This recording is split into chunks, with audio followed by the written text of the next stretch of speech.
Hello students, ഇന്ന് NEET exam കഴിഞ്ഞിരിക്കുകയാണ്. എല്ലാവരും ഭയങ്കര സന്തോഷത്തിലായിരിക്കും. നീറ്റ് എക്സാമിന്റെ ചരിത്രത്തിൽ 95% മുകളിൽ ചോദ്യങ്ങളും റേസിന്റെ മെറ്റീരിയൽസ് മാത്രം ചോദിച്ച ചരിത്രപരമായ ഒരു എക്സാമാണ് ഇന്ന് നടന്നിരിക്കുന്നത്. റേസിന്റെ സിസ്റ്റമാറ്റിക് ആയിട്ടുള്ള എക്സാംസും നമ്മുടെ പിള്ളേരെ അടിപൊളിയായിട്ട് എക്സാം എഴുതാൻ സഹായിച്ചു. ബാക്കി നമ്മുടെ പിള്ളേരോട് ചോദിക്കാം. റേസിന്റെ കുറെ ക്വസ്റ്റ്യൻസ് വന്നിട്ടുണ്ടായിരുന്നു. സെയിം ന്യൂമറിക്കൽസ് വെച്ചുള്ള ക്വസ്റ്റ്യൻസ് സെയിം അതേപോലെ, ഒരു വ്യത്യാസം ഇല്ലായിരുന്നു. അത് കണ്ടപ്പോൾ ഭയങ്കര സന്തോഷം തോന്നി, ഒരു കോൺഫിഡൻസ് ആയിരുന്നു. കണ്ടു പരിചയമുള്ള ക്വസ്റ്റ്യൻസ് ഒക്കെ തന്നെ പ്രാക്ടീസ് ചെയ്ത ക്വസ്റ്റ്യൻസ് ഒക്കെ തന്നെയാണ് കൂടുതലും വന്നത്. റേസിലെ എക്സാംസ് ഞങ്ങൾ എഴുതിയിട്ട് എഴുതുമ്പോൾ അത്യാവശ്യം ഈസി ആയിട്ട് ഇവിടെ ട്രെയിൻ ചെയ്ത് തന്നെ ഞങ്ങൾ അത്യാവശ്യം ഹാർഡായിട്ടുള്ള ക്വസ്റ്റ്യൻ പേപ്പേഴ്സ് ഒക്കെ ചെയ്യിച്ചിട്ടു. കുറെ ക്വസ്റ്റ്യൻസ് ഞങ്ങൾ ആ ഒരു മോഡൽ അല്ലാണ്ട് കണ്ട ക്വസ്റ്റ്യൻസ് തന്നെ വേണമെങ്കിൽ പറയാം. അപ്പൊ അങ്ങനത്തെ കുറെ ക്വസ്റ്റ്യൻസ് ഉണ്ട്. റേസിത്തെ കുറെ മോക്ക് ടെസ്റ്റ് ചെയ്തുകൊണ്ട് നീറ്റിന്റെ എക്സാം അത്ര ഡിഫിക്കൽട്ട് ആയിട്ട് തോന്നിയില്ല. റേസിന്റെ മെറ്റീരിയൽ ഉണ്ടായിരുന്ന കുറെ ക്വസ്റ്റ്യൻസ് നീറ്റിൽ അങ്ങനെ തന്നെ വന്നിട്ടുണ്ടായിരുന്നു. റേസിലെ മെന്ററിലെ ക്വസ്റ്റ്യൻസ് ആയിരുന്നു ഒരുപാട് കുറെ സിമിലർ ആയിട്ട് വന്നിട്ടുണ്ട്. പിന്നെ അതുപോലെ ഇവിടുത്തെ മോഡ്യൂൾ എക്സാംസ് ഒക്കെ ഉണ്ടായിരുന്നു, അതും അതുപോലെ സിമിലർ ക്വസ്റ്റ്യൻസ് ഒക്കെ വന്നിട്ടുണ്ട്. ഹലോ, ഇപ്പോൾ എല്ലാവരും നീറ്റിന്റെ എക്സാം ഒക്കെ കഴിഞ്ഞ് ഫ്രീ ആയി നിൽക്കുകയാണ്.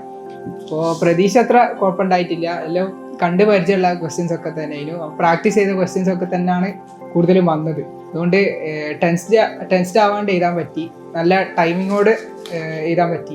എൻ്റെ പേര് അർജുൻ, ഞാൻ ഇവിടെ റേസ് സ്റ്റുഡൻ്റ് ആണ്. അപ്പം നീറ്റ് എക്സാം കഴിഞ്ഞ് ഇവിടെ ഇരിക്കുക. അപ്പോൾ എക്സാം വലിയ കുഴപ്പമില്ലായിരുന്നു, അത്യാവശ്യം ഈസി ഉദ്ദേശിച്ച റേസിലെ എക്സാംസ് ഞങ്ങൾ എഴുതുമ്പോൾ അത്യാവശ്യം ഈസി ആയിട്ട് ഇവിടെ ട്രെയിൻ ചെയ്ത് തന്നെ ഞങ്ങൾ അത്യാവശ്യം ഹാർഡായിട്ടുള്ള ക്വസ്റ്റ്യൻ പേപ്പേഴ്സ് ഒക്കെ ചെയ്യിച്ചിട്ടു. അപ്പോൾ അതാകുമ്പോൾ ഞങ്ങൾ ഇന്നത്തെ ക്വസ്റ്റ്യൻ അതുപോലെ കുറേ ക്വസ്റ്റ്യൻസ് ഞങ്ങൾ ആ ഒരു മോഡൽ അല്ലാണ്ട് കണ്ട ക്വസ്റ്റ്യൻസ് തന്നെ വേണമെങ്കിൽ പറയാം. അപ്പൊ അങ്ങനത്തെ കുറെ ക്വസ്റ്റ്യൻസ് ഉണ്ട്. അപ്പൊ അതുകൊണ്ടൊക്കെ അത്യാവശ്യം കുഴപ്പമില്ലാത്ത രീതിയിൽ തോന്നി. സിമിലർ ക്വസ്റ്റ്യൻസ് ഒക്കെ വന്നിരുന്നു റേസിലെ എക്സാമിലൊക്കെ. പിന്നെ സെയിം ആയിട്ട് വെച്ചിട്ടുള്ള സെയിം ക്വസ്റ്റ്യൻസ് ഒക്കെ വന്നത്. പിന്നെ കഴിഞ്ഞ ഇയറിന്റെ എക്സാം പോലെ തന്നെ ബയോളജി കുറച്ച് സ്റ്റേറ്റ്മെന്റ്സ് ഒക്കെ ഉണ്ട്. അതുകൊണ്ട് നമ്മൾ എക്സ്പെക്ടഡ് ആയിരുന്നു ഓൾറെഡി. അതുകൊണ്ട് പെട്ടെന്ന് കണ്ടപ്പോൾ ടെൻഷൻ ആയില്ല. പിന്നെ കെമിസ്ട്രിയും ഫിസിക്സും ഒക്കെ അങ്ങനെ തന്നെ വലിയ കുഴപ്പമായി തോന്നിയില്ല. പിന്നെ ടൈമിന്റെ കുറച്ചൊരു പ്രശ്നം ഉണ്ടായിരുന്നു, എന്നാലും ബെസ്റ്റ് ചെയ്ത്. ഹലോ, ഞാൻ ഫാദിൽ. ഇവിടെ നീറ്റ് എക്സാം കഴിഞ്ഞിട്ട് റേസിന്റെ ബിൽഡിങ്ങിലാണുള്ളത്.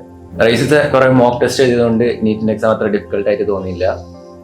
റേസിന്റെ മെറ്റീരിയൽ ഉണ്ടായിരുന്ന കുറെ ക്വസ്റ്റ്യൻസ് നീറ്റിൽ അങ്ങനെ തന്നെ വന്നിട്ടുണ്ടായിരുന്നു. ബയോളജിന്റെ കാര്യം പറയുകയാണെങ്കിൽ കഴിഞ്ഞ വർഷത്തെ പോലെ തന്നെ ആയിട്ട് ബയോളജി പ്രാവശ്യം കൂടുതൽ അസേഷൻ റീസൺ സ്റ്റേറ്റ്മെന്റ്സ്, പിന്നെ കുഴപ്പമില്ല, അതുപോലെ കഴിഞ്ഞ വർഷത്തെ പോലെ തന്നെയായിരുന്നു. അതുകൊണ്ട് വലിയ കുഴപ്പമില്ല, പ്രതീക്ഷിച്ചിരുന്നു ഇങ്ങനെ തന്നെ ആയിരിക്കും വരാമെന്ന്.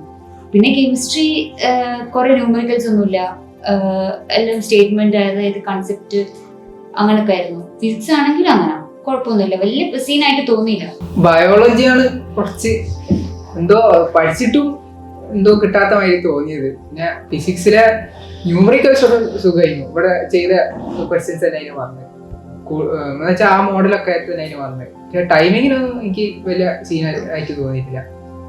ടൈമിംഗ് ഒക്കെ എനിക്ക് കിട്ടിയത്. പിന്നെന്താ, പിന്നെ കെമിസ്ട്രിയും അത്യാവശ്യം നല്ലോണം എഴുതാൻ പറ്റിയെന്നാണ് എൻ്റെ ഒരു ഇനി റിസൾട്ട് വന്നാല് അറിയും. ബയോളജി പറയുകയാണെങ്കിൽ സ്റ്റേറ്റ്മെന്റ്സ് അസേഷൻ കുറെ ഉണ്ടായിരുന്നു, വലിയ കുഴപ്പമില്ലായിരുന്നു, അത്യാവശ്യത്തിന് ചെയ്യാൻ പറ്റി. കെമിസ്ട്രി നോക്കുമ്പം ന്യൂമറിക്കൽസ് ഓവറായിട്ട് ചോദിച്ചില്ല, തിയറി തന്നെയായിരുന്നു അതും. പിന്നെ ഫിസിക്സ് അത്യാവശ്യം സിമ്പിൾ ക്വസ്റ്റ്യൻസ് ആയിരുന്നു. അപ്പൊ എഴുതിയപ്പോ ഫിസിക്സ് ഒക്കെ അത്യാവശ്യം എനിക്ക് അധികം കുറെ അങ്ങ് കുത്തിരുന്നാലേ ഭയങ്കരമായിട്ട് ആലോചിച്ചിരുന്നു ചെയ്യാം, അങ്ങനത്തെ ഒരു ക്വസ്റ്റ്യൻസ് ഒന്നും കണ്ടില്ല. പിന്നെ കെമിസ്ട്രിയും അതേപോലത്തെ അത്രയ്ക്ക് ടൈം കൺസ്യൂമിങ് ആയിട്ടുള്ള ഒരു ക്വസ്റ്റ്യൻസ് ഇന്നത്തെ എക്സാമിൽ ഇല്ലായിരുന്നു. പിന്നെ കുറെ നമ്മള് ശ്രദ്ധിക്കാണ്ട് വരുത്തുന്ന മിസ്റ്റേക്സും അതൊക്കെ അതിനുള്ള എല്ലാം സ്കോപ്പ് ഉണ്ട്. പക്ഷെ കറക്റ്റ് ശ്രദ്ധിച്ച് ചെയ്താൽ അത്യാവശ്യം എല്ലാവർക്കും അത്യാവശ്യം സ്കോർ ചെയ്യാൻ പറ്റുന്ന ഒരു പേപ്പറൊക്കെ ആയിട്ടാ തോന്നിയത്. ബയോളജി ഞാൻ ആദ്യം കുറച്ച് സ്ലോ ആയിട്ട് തുടങ്ങിയോണ്ട് കുറച്ച് ടൈം എടുത്ത് 1.5 മണിക്കൂറോളം ബയോളജിക്ക് മാത്രം എടുത്ത്. പക്ഷെ കുഴപ്പമുണ്ടായിട്ടില്ല. പിന്നെ കെമിസ്ട്രിയിലേക്ക് മൂവ് ചെയ്ത് എല്ലാം സ്റ്റേറ്റ്മെന്റ് ടൈപ്പ് ആയതുകൊണ്ട് അത്യാവശ്യം വായിക്കാനുണ്ടായതുകൊണ്ട് പിന്നെ കുറെ ആലോചിച്ചിരുന്നു പോയി. പക്ഷെ എന്നാലും കുഴപ്പമില്ല വിചാരിക്കുന്നു. ഫിസിക്സും ന്യൂമറിക്കൽസ് ഈസി ആയിരുന്നു.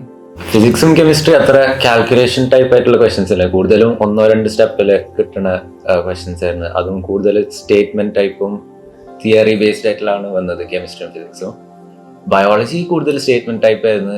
ബയോളജി കുറെ അസേഷൻ റീസൺ ടൈപ്പും സ്റ്റേറ്റ്മെന്റും മാത്സ് ഫോളോയിങ് ആയിരുന്നു കൂടുതലുള്ളത്. അതേമാതിരി പെട്ടെന്ന് ആൻസർ കിട്ടുന്ന ടൈപ്പും കുറച്ചുണ്ടായിരുന്നു. അതേമാതിരി സ്റ്റേറ്റ്മെന്റ് കുറച്ച് ആലോചിക്കാനുള്ള കുറച്ചുണ്ടായിരുന്നു. റേസിലെ മെന്റൽ ക്വസ്റ്റ്യൻസ് ആയിരുന്നു ഒരുപാട് കുറെ സിമിലർ ആയിട്ട് വന്നിട്ടുണ്ടായിരുന്നെ. പിന്നെ അതുപോലെ ഇവിടുത്തെ മൊഡ്യൂൾ എക്സാംസ് ഒക്കെ ഉണ്ടായിരുന്നു, അതും അതുപോലെ സെയിം ആയിട്ട് വന്നു, സിമിലർ ക്വസ്റ്റ്യൻസ് ഒക്കെ വന്നു. ഇന്നത്തെ എക്സാമില് റേസിന്റെ കുറെ ക്വസ്റ്റ്യൻസ് വന്നിട്ടുണ്ടായിരുന്നു. സെയിം ന്യൂമറിക്കൽസ് വെച്ചുള്ള ക്വസ്റ്റ്യൻസ് സെയിം അതേപോലെ, ഒരു വ്യത്യാസം ഇല്ലായിരുന്നു. കൂടുതൽ ഞങ്ങൾക്ക് എക്സാം തന്ന മൊഡ്യൂൾ എക്സാംസിൽ നിന്നും പിന്നെ മെന്ററിൽ നിന്നും ഞങ്ങൾക്ക് പ്രൊവൈഡ് ചെയ്ത മെന്ററിൽ നിന്നും അതിന് കൂടുതൽ ക്വസ്റ്റ്യൻസ് വന്നത്. അത് കണ്ടപ്പോൾ ഭയങ്കര സന്തോഷം തോന്നി, ഒരു കോൺഫിഡൻസ് ആയിരുന്നു. ഞങ്ങൾ സാർമാർ ചെയ്യാൻ പറയുമ്പോഴും ചെയ്തതിൽ നന്നായി തോന്നിയത് ആ ക്വസ്റ്റ്യൻസ് കണ്ടപ്പോഴാണ്. ഇപ്പോൾ ഉള്ള നീറ്റ് ആസ്പിറൻസിനോട് എന്താണ് പറയാനുള്ളതെന്ന് വെച്ചാൽ, നിങ്ങളെ കോച്ചിങ് ഇൻസ്റ്റിറ്റ്യൂട്ടിൽ തരുന്ന മെറ്റീരിയൽസ് നന്നായിട്ട് വർക്ക്ഔട്ട് ചെയ്യുക. അതേപോലെ ടീച്ചേഴ്സ് തരുന്ന ക്വസ്റ്റ്യൻസ് ഒക്കെ ചെയ്ത് നോക്കുക വേറെ മെറ്റീരിയൽ നോക്കണതിന് മുന്നേ.